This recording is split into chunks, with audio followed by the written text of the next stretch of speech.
പരിശുദ്ധ നാമം മഹത്വപ്പെടുമാറാകട്ടെ.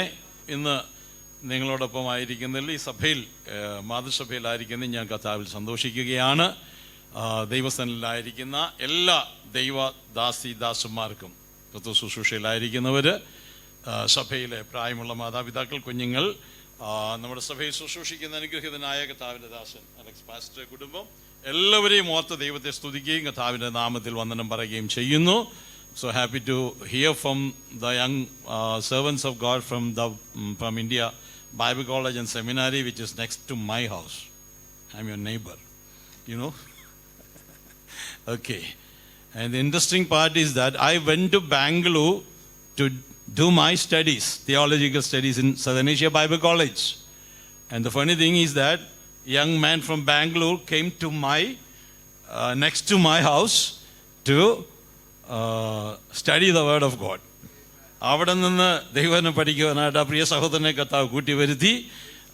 ട്രിവാൻഡ്രത്ത് ശുശ്രൂഷിപ്പാൻ കർത്താവ് കൃപ ചെയ്തു. ആ പ്രിയ സഹോദരൻ കർത്താവിൻ്റെ ദാസൻ ഓർമ്മിപ്പിച്ച പോലെ വളരെ അനുഗ്രഹിക്കപ്പെട്ട ഒരു നല്ല ആലോചന നൽകി തരുവാനായിട്ട് ഇടയായി. കർത്താവ് മാനിക്കട്ടെ, കർത്താവ് കരങ്ങളെടുത്ത് ഉപയോഗിക്കുമാറാകട്ടെ. നമുക്കൊക്കെ വളരെ പരിചയമുള്ളൊരു വേദവാക്യമാണ് ഫിലിപ്പിയ ലേഖനം 1-ാം അധ്യായം അതിൻ്റെ 4-ാമത്തെ വാക്യം. അറിയാവുന്നൊരു വേഗത്തിൽ പറഞ്ഞു, അല്ലെങ്കിൽ വായിച്ചു. സ്തോത്രം. നിങ്ങളിൽ നല്ല പ്രവൃത്തിയെ ആരംഭിച്ചവൻ യേശുക്രിസ്തുവിൻ്റെ നാളോളം അതിനെ തികയ്ക്കും. Price the Lord. നമ്മിൽ നല്ല പ്രവൃത്തി ആരംഭിച്ചൊരു ദൈവം. എത്ര പേർക്ക് അതിൽ ബോധ്യമുണ്ട്? ഇതുവരെ ആരംഭിച്ചോ അതോ വെയിറ്റ് ചെയ്യുകയാണോ? Praise the Lord. He has done a good work in our life. He started a good work. നമ്മിൽ ഒരു നല്ല പ്രവൃത്തി ആരംഭിച്ചു കഴിഞ്ഞു. Praise the Lord. ഇന്ന് കർത്താവിൻ്റെ ദാസൻ സങ്കീർത്തനം വായിച്ചപ്പോൾ, പ്രബോധിപ്പിച്ചപ്പോൾ, എടുത്ത് ആരാധനയിൽ കൂടിയൊക്കെ ഓർമ്മിപ്പിച്ച കാര്യം, നമ്മുടെ ദൈവം ജീവിക്കുന്ന ദൈവമാ, ഉയർത്തെഴുന്നേറ്റ് ജീവിക്കുന്ന ദൈവമാ. നമ്മുടെ ദൈവം അത്ഭുതങ്ങളുടെ ദൈവമാ. നമ്മുടെ ദൈവം വലിയവനായ ദൈവമാ. അതിനോട് ചേർത്ത് ഒരു പദം കൂടെ ഇന്ന് പകലിൽ ഓർപ്പിച്ച് വേഗത്തിൽ ചില കാര്യങ്ങൾ പറഞ്ഞു വാക്കുകളെ ചുരുക്കുവാൻ ഞാൻ താല്പര്യപ്പെടുക. നമ്മുടെ ദൈവം തികഞ്ഞവനാണ്. നമ്മുടെ ദൈവം തികയ്ക്കുന്നവനാണ്. Price the Lord. പുത്രൻ താൻ അനുഭവിച്ച കഷ്ടങ്ങളാൽ അനുസരണം പ്രാപിച്ച് തികഞ്ഞവനായി തീർന്നുവെന്ന് നാം വചനത്തിൽ വായിക്കുന്നു. ആ ദൈവം എന്താ? നമ്മിലും നല്ല പ്രവൃത്തി ആരംഭിച്ചെങ്കിൽ അത് തികച്ചെടുക്കുന്ന ദൈവമാ. വിശ്വസിക്കുന്ന ദൈവമക്കൾക്കായി ഇന്ന് പകലിൽ ഞാൻ എൻ്റെ ദൈവത്തിന് സ്തോത്രം കരേറ്റുകയാണ്. Price the Lord. നമ്മുടെ ദൈവം ആൽഫയും ഒമേഗയുമാണ്, ആദ്യനും അന്ത്യനുമാണ്, ആരംഭവും അവസാനവുമാണ്. ഇതൊന്നും എടുത്ത് ഓർമ്മിപ്പിക്കേണ്ട കാര്യമില്ല. വചനത്തിൽ നാം അത് അറിയുന്നവരാണ്. അതുകൊണ്ട് തന്നെ ആരംഭിക്കുന്ന ബൈബിൾ എങ്ങനെയാ ആരംഭിക്കുന്നത്? ആദിയിൽ ദൈവം. ഹല്ലേലൂയ. പിന്നീട് അങ്ങോട്ടൊക്കെ ദൈവത്തിന്റെ വഴികളും പ്രവൃത്തികളും ഒക്കെയാണ് നാം കാണുന്നത്. നാം ഇന്ന് അത് അനുഭവിച്ചു കൊണ്ടിരിക്കുന്നത്. ആരംഭം, ആദ്യനും അന്ത്യനുമായ ദൈവം നമ്മിൽ ആരംഭിച്ച പ്രവൃത്തികളൊക്കെയും തികച്ചെടുക്കുന്ന ദൈവമാണ്. Hallelujah. Praise the Lord. Hallelujah. അപ്പോൾ ആ ഒരു പ്രവൃത്തിക്ക് വേണ്ടി നമ്മെ ഏൽപ്പിച്ചു കൊടുക്കുകയും ചെയ്യണം. ദൈവം എന്താ നമ്മിൽ നിന്നും പ്രതീക്ഷിക്കുന്നത്? പൗലോസ് തന്റെ ശുശ്രൂഷയോടുള്ള ബന്ധത്തിൽ വ്യക്തമാക്കി. കൊലോസ്യ ലേഖനം 1-ാം അധ്യായം 28-ാമത്തെ വാക്യം വായിക്കുമ്പോൾ നമുക്കവിടെ കാണുവാനായിട്ട് കഴിയും. എന്താണ് അവിടെ പറയുന്നത്? ഏതു മനുഷ്യനെയും ക്രിസ്തുവിൽ തികഞ്ഞവനാക്കി നിർത്തുവാൻ, ഏതു മനുഷ്യനെയും ക്രിസ്തുവിൽ തികഞ്ഞവനാക്കി നിർത്തുവാൻ അവൻ വളരെ സ്തോത്രം ആത്മഭാരത്തോടെ പ്രവർത്തിക്കുകയും പ്രാർത്ഥിക്കുകയും പോരാടുകയും ചെയ്യുന്നുവെന്ന് ദൈവവചനത്തിൽ നമുക്ക് കാണുവാനായിട്ട് കഴിയുന്നുണ്ട്.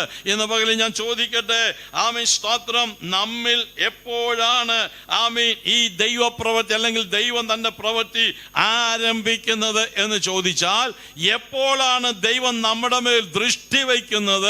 എപ്പോഴാണ് ദൈവം നമ്മെ തനിക്കായിട്ട് വേർതിരിക്കുന്നത്? ആ നിമിഷം മുതൽ തന്റെ പ്രവൃത്തി നമ്മിൽ ആരംഭിച്ചിരിക്കുകയാണ്. ഇന്ന് പകലില് ഇവിടെ ഇരിക്കുന്ന ഓരോ വ്യക്തികളിലും ദൈവം തന്റെ പ്രവൃത്തി ആരംഭിച്ചിട്ടുണ്ട്. അല്പമല്ലാത്ത പ്രയാസങ്ങളും പ്രതികൂലങ്ങളും നിരാശകളും ഒക്കെ നമ്മുടെയൊക്കെ ജീവിതത്തിൽ കടന്നു വരാം. എന്നാൽ ഇന്ന് പകലില് ഉറയ്ക്കേണ്ട ഒരു കാര്യം എന്തെന്ന് ചോദിച്ചാൽ, എന്നെ കുറിച്ച് ഒരു പദ്ധതി ദൈവത്തിനുണ്ട്. എന്നിൽ കൂടി ഒരു പ്രവൃത്തി ദൈവത്തിന് ചെയ്തെടുക്കുവാനായിട്ടുണ്ട്. അത് ഒരു ശത്രുവിനും ഇല്ലാതാക്കുവാൻ കഴിയുകയില്ല, ഒരു സാഹചര്യത്തിനും അതിന് ഇല്ലായ്മ ചെയ്യുവാൻ കഴിയുകയില്ല. തികച്ചെടുക്കുന്ന ഒരു ദൈവമാ ആമീൻ നമ്മെ വിളിച്ചത്. ആ ദൈവകരങ്ങൾ ഏൽപ്പിച്ചു കൊടുത്ത് ആമീൻ മുൻപോട്ട് നാം പോകുമ്പോൾ ആ ദൈവത്തിന്റെ പദ്ധതിയില് ഞാനും നിങ്ങളും ഉൾപ്പെട്ടവരായി തീരും എന്നുള്ളതിന് രണ്ട് പക്ഷമില്ല. Praise the Lord, hallelujah.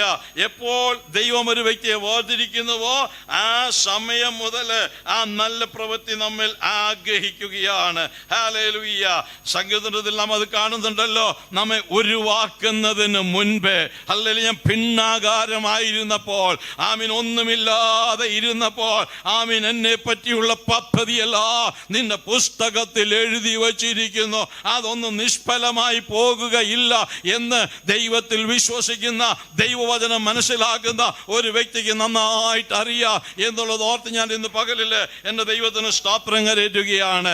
ആമീൻ ഒറ്റ ഉദാഹരണം, ഒരുപാട് കാര്യങ്ങൾ പറയാനായിട്ടുണ്ടെങ്കിലും ആമീൻ പഴയ നിയമത്തില് ആ പുറപ്പാട് പുസ്തകം നാം പഠിക്കുമ്പോൾ കാണുവാൻ കഴിയുന്നത് ആമീൻ ഫറവോന്റെ കൽപ്പന പ്രകാരം അനേക ആൺകുഞ്ഞുങ്ങളെ ആമീൻ നൈൽ നദിയിൽ എറിഞ്ഞ് കൊന്നുകളയുമ്പോൾ ദൈവത്തിന്റെ പദ്ധതിക്കായി ദൈവം കണ്ട മോശ ഹല്ലേലൂയ ആമീൻ അവൻ എന്ത് ചെയ്യുകയാണ്? ദൈവം അവനെ പ്രത്യേകമായി വേർതിരിച്ചു, ദൈവം അവനെ വളർത്തിയെടുത്തു, ദൈവം അവനെ അഭ്യസിപ്പിച്ചു. എവിടെ? കൊട്ടാരത്തിലെ സുഖ സൗകര്യങ്ങളിലും മരുഭൂമിയിലെ കഠിനമായ അനുഭവങ്ങളിലും, അല്ലയോ, കയ്പിന്റെ അനുഭവങ്ങൾ, ചൂടിന്റെ അനുഭവങ്ങൾ, ഇതിന്റെയൊക്കെ നടുവിൽ അവനെ അഭ്യസിപ്പിച്ച് ആമീൻ തന്റെ പ്രവൃത്തിക്കായിട്ട് ഒരുക്കുകയും ആ പ്രവൃത്തി തന്നിലൂടെ ഫറവോൻ ഏതൊക്കെ നിലയിൽ എതിരായിട്ട് നിന്നുവെങ്കിലോ അവൻ ആമീൻ ചെയ്തെടുത്തൊരു ദൈവമാ എന്റെയും നിങ്ങളുടെയും ദൈവം. അവൻ അത്ഭുതങ്ങളുടെ ദൈവമാ, അവൻ വലിയവനായ ദൈവമാ, അവൻ ഇന്ന് പകലിലും ജീവിക്കുന്ന ദൈവമാ. ആമീൻ നാം ജീവിക്കുന്നതും ആ ദൈവം ജീവിക്കുന്നത് കൊണ്ട് തന്നെയാണ്. നല്ല പ്രവൃത്തിയെ പറ്റി നോക്കുമ്പോൾ നമുക്ക് കാണാൻ കഴിയും. യെശയ്യാപ്രവചനം 49 അധ്യായം ഒന്ന് നോക്കിയേ, അതിന്റെ 1 മുതലുള്ള വാക്യങ്ങൾ വായിക്കുമ്പോൾ നമുക്ക് കാണുവാനായിട്ട് കഴിയും. ഐസയ്യ ചാപ്റ്റർ 49 verses 1 to 3. എന്റെ അമ്മയുടെ ഉദരത്തിലിരിക്കയിൽ തന്നെ എന്റെ പേർ പ്രസ്താവിച്ചിരിക്കുന്നു. അവൻ എന്റെ വായെ മൂർച്ചയുള്ള വാൾ പോലെയാക്കി, എന്റെ വായെ മൂർച്ചയുള്ള വാൾ പോലെയാക്കി, തന്റെ കൈയുടെ നിഴലിൽ എന്നെ ഒളിപ്പിച്ചു, കൈയുടെ നിഴലിൽ എന്നെ ഒളിപ്പിച്ചു. അവൻ എന്നെ മിനുക്കി അമ്പാക്കി തന്റെ പൂണിയിൽ മറച്ചു വെച്ചു. എന്നെ എന്ത് ചെയ്തു? മിനുക്കിയ അമ്പാക്കി. നോക്കണമേ, ഈ വക ഗർഭം മുതൽ വിളിച്ച് വേർതിരിച്ച ദൈവം ചെയ്ത പരിപാടികളെ പറ്റി പറയുകയാണ്. സ്തോത്രം. എന്ത് ചെയ്യുക? മൂർച്ചയുള്ള വാളാക്കി മാറ്റി. ഹല്ലേലൂയ ആമീൻ. മിനുക്കിയ അമ്പാക്കി മാറ്റി. ഒരു സാധാരണ ഇരുമ്പ് കഷണം എടുത്ത് ആമീൻ ഒരു വ്യക്തി അതിന്റെ മേൽ പണി ചെയ്ത് ആമീൻ നല്ല ഒരു ആമീൻ ആയുധമാക്കി വാളാക്കി മാറ്റുന്നു.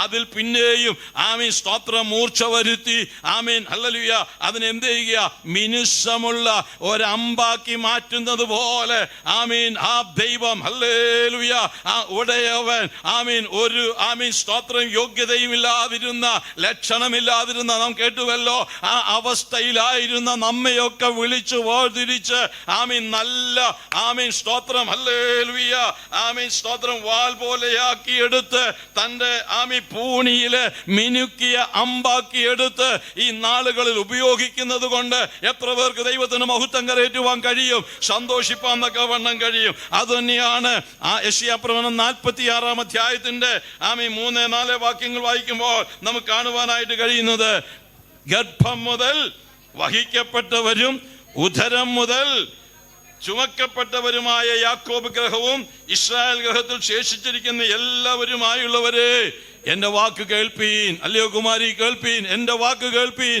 ദൈവത്തിന്റെ വാക്ക് കേൾപ്പീൻ. എന്താണ് അവനോട് പറയുന്നത്? നിങ്ങളുടെ വാർദ്ധക്യം വരെയും ഞാൻ നിങ്ങളെ ചുമക്കും. അനന്യനാണ് ഞാൻ, ചുമക്കുകയും ചുമന്ന് വിടുവിക്കുകയും ചെയ്യും. എന്താ പറയുന്നത്? ആരംഭിച്ചവൻ ഹല്ലേലൂയ ആമി പുറപ്പെടുവിച്ചവൻ ആമി തികച്ചെടുക്കുന്ന ദൈവമാ, എത്തിക്കേണ്ടിടത്തെത്തിക്കുന്ന ദൈവമാ എന്നുള്ളതിന് രണ്ട് പക്ഷമില്ല. ആകയാൽ ക്ഷീണിച്ചു പോകാതെ മടുത്തു പോകാതെ ദൈവകൃപയിൽ ശരണപ്പെട്ട് മുന്നേറുവാൻ സ്വർഗത്തിലെ ദൈവം നമ്മെ സഹായിക്കുമാറാകട്ടെ. വേഗത്തിൽ ചില കാര്യങ്ങൾ ഓർമ്മിപ്പിക്കട്ടെ. ആമേൻ, സ്തോത്രം. തികഞ്ഞ അഭ്യസനം നൽകി തരുന്നൊരു ദൈവമാണ്. ആമീൻ. അതിനാ ദൈവം നമുക്ക് വചനം നൽകി തന്നിരിക്കുന്നത്. ആമീൻ. 1 തിമോഥെയോസ് 2 തിമോഥെയോസ് 3-ാം അധ്യായം 16-17 വാക്യങ്ങൾ എല്ലാവർക്കും അറിയാമല്ലോ. എല്ലാ തിരുവെഴുത്തും ദൈവനിശ്വാസ്യമാകിയാൽ ദൈവത്തിന്റെ മനുഷ്യൻ സകല സൽപ്രവൃത്തിയിലും വക പ്രാപിച്ച് ആരാകേണ്ടതിന്, തികഞ്ഞവനാകേണ്ടതിന്, ക്രിസ്തുവിൽ തികഞ്ഞവരാകുവാൻ ദൈവം ആഗ്രഹിക്കുകയാ. തികഞ്ഞവനാകേണ്ടതിന് അതെന്തൊക്കെ ചെയ്യുന്നു? ആമീൻ.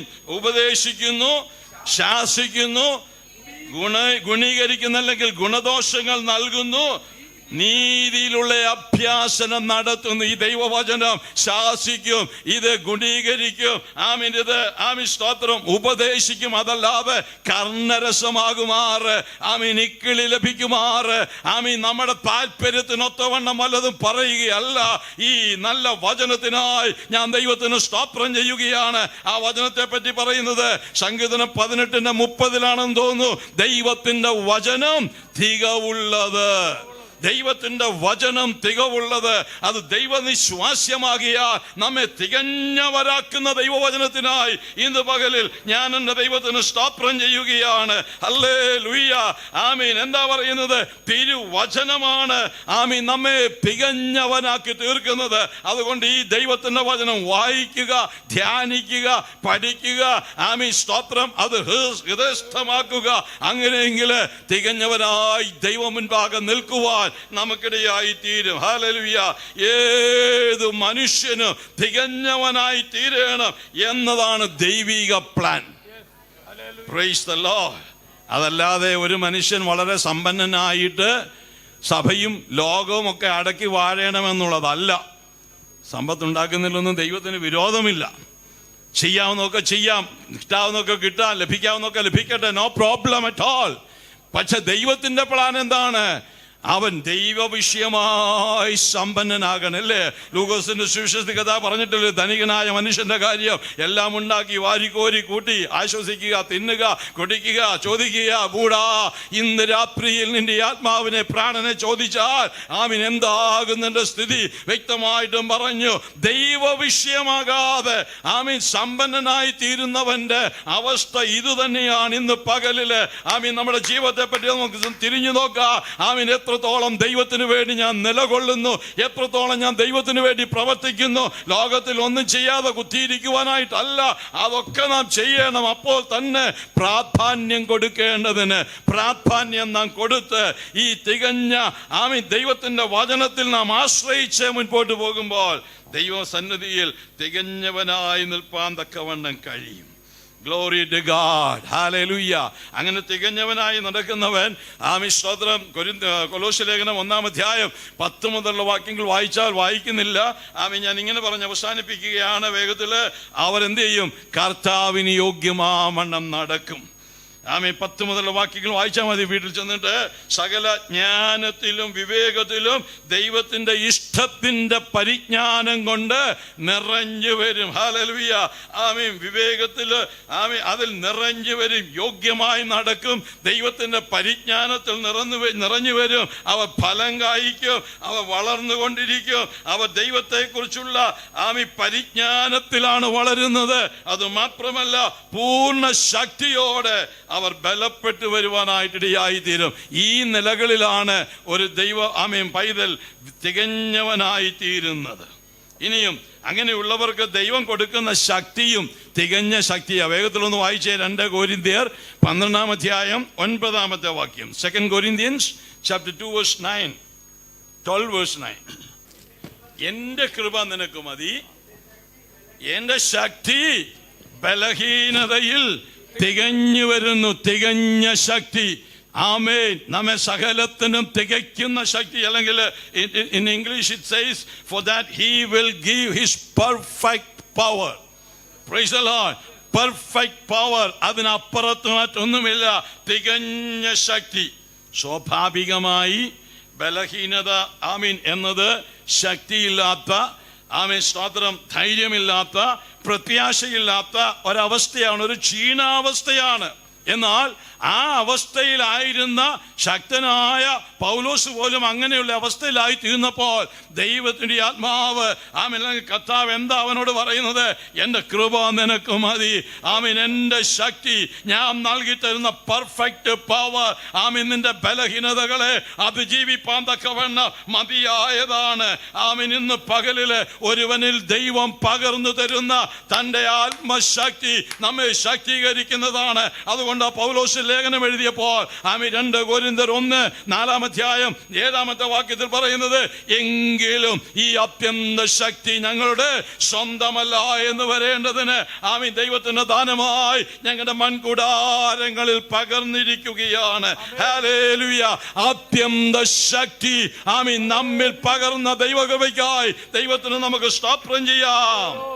എന്നുവെച്ചാൽ ബലഹീനമായ, ഉടഞ്ഞു പോകുവാൻ സാധ്യതയുള്ള ഈ മൺപാത്രത്തില് ലഭിച്ചിരിക്കുന്ന പെർഫെക്റ്റ് ആ പവറാണ് നമ്മെ നിലനിർത്തുന്നത്, നമ്മെ മുൻപോട്ട് നയിക്കുന്നത്.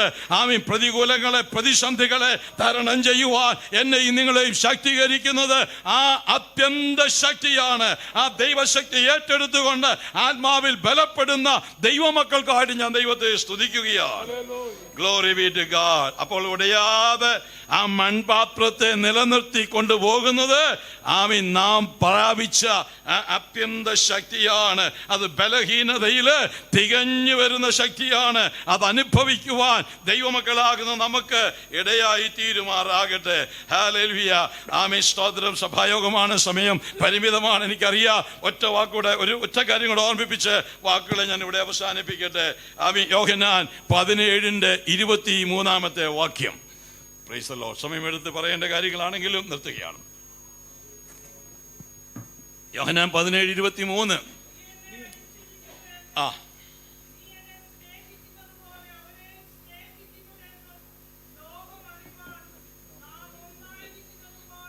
നാം ഒന്നായിരിക്കുന്നത് പോലെ അവരും ഒന്നായിരിക്കണം.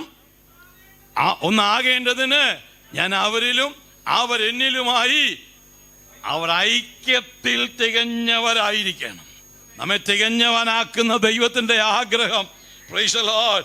ആ ദൈവത്തിന്റെ ലക്ഷ്യമെന്താ? തികഞ്ഞൊരു ലക്ഷ്യമെന്തെന്ന് ചോദിച്ചാൽ ആമേൻ നാം ഒന്നായിരിക്കുന്നത് പോലെ ആമേൻ കഥ പറയുക, നാം ഒന്നായിരിക്കുന്നത് പോലെ അവർ ഐക്യത്തിൽ തികഞ്ഞവരായിരിക്കണം എന്ന് സ്വർഗത്തിലെ ദൈവം താല്പര്യപ്പെടുകയാണ്.